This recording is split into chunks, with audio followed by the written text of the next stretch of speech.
দেখুন, গ্রামের এক মানুষ জঙ্গল থেকে কাঁটাযুক্ত খোলস সংগ্রহ করছে। এই খোলস বাইরে থেকে শক্ত আর কাঁটাওয়ালা, কিন্তু ভেতরে লুকানো দানা বেশ মূল্যবান।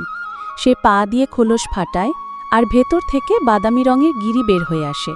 এখন এগুলোকে কিছুক্ষণ পানিতে ভিজিয়ে রাখা হয়, যাতে খোসা নরম হয়ে যায়। ছোট ছুরি দিয়ে তাতে হালকা একটি চির কাটা হয়। তারপর কড়াই গরম করা হয়, তাতে হালকা তেলের আস্তরণ আর স্ফটিক চিনির ছিটো দেওয়া হয় এবং দানাগুলোর ওপর ছড়িয়ে দেওয়া হয়। ধীরে ধীরে এগুলো ঘুরতে থাকে। খোলস নিজে থেকেই ভাঙতে শুরু করে। ভেতরের গুঁড়ো ফুলে উঠে নরম আর মিষ্টি হয়ে যায়। এরপর এগুলোকে ভাপে রান্না করা হয়, যাতে প্রতিটি কণায় নরম ভাব আর স্বাদ ভরে ওঠে। গ্রামের মানুষ যখন খোসা ছাড়িয়ে এগুলো খায়, তখন স্বাদ লাগে মিষ্টি, নরম আর হালকা নোনতা। এই রকম আরও গ্রামের খাবারের গল্প জানতে চাইলে আমাদের চ্যানেলটি সাবস্ক্রাইব করতে ভুলবেন না।